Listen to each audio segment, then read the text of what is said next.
പിണറായി സഖാവ് നേതാ, പിണറായി സഖാവ് രാജ, പിണറായി സഖാവ് നേതാ.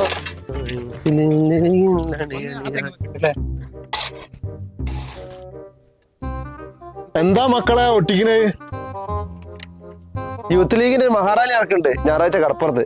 അതിന്റെ ഒരു പോസ്റ്ററാ സഖാവാജിയെ. നിങ്ങൾ കഴിഞ്ഞ ആഴ്ചയല്ലോ റാലി നടത്തി, എല്ലാ ആഴ്ചയിലും നടത്താൻ നിങ്ങൾക്ക് വേറെ പണിയൊന്നുമില്ലേ? എങ്ങനെ റാലി നടത്താക്കുക? നിങ്ങളെ പിണറായി അമ്മാരി ഭരണല്ലേ അവിടെ ഭരിച്ചു കൂട്ടണത്. അതും ശരിയാണ്. പച്ചക്കറി വിൽക്കാൻ പോയാലാണ് വിലയില്ല, വാങ്ങാൻ പോയാലാണ് കയ്യിലുള്ള പൈസ തികയില്ല. വാർദ്ധക്യ പെൻഷൻ കിട്ടിയിട്ടാണെങ്കിൽ കാലങ്ങൾ കുറെ, നികുതിയാണെ കൂട്ടി കൂട്ടി മനുഷ്യന്റെ ഊപ്പാട് ഇളകിക്കുന്നു. ഇതൊന്നും ലോക്കൽ കമ്മിറ്റി പറഞ്ഞ യാതൊരു കാര്യമില്ല. സംഭവം നമ്മളെ പിണറായി പക്ഷെ ഒരു എരണം കെട്ട ഭരണമായിപ്പോയി. 2 പോസ്റ്റർ എന്റെ തെങ്ങുമ്പലും കെട്ടിക്കോളി, നാട്ടുകാരൊക്കെ ഒന്ന് കാണട്ടെ. പിണറായി സഖാവ് കോപ്പ, ഇതിഹാസം തീർത്ത കോപ്പ, പിണറായി സഖാവ് കോപ്പ. അതെ, ജനദ്രോഹ ഭരണകൂടങ്ങൾക്കെതിരെ യൂത്ത് തെരുവിലേക്ക്. മുസ്ലിം യൂത്ത് ലീഗ് മഹാറാലി ജനുവരി 21 കോഴിക്കോട്.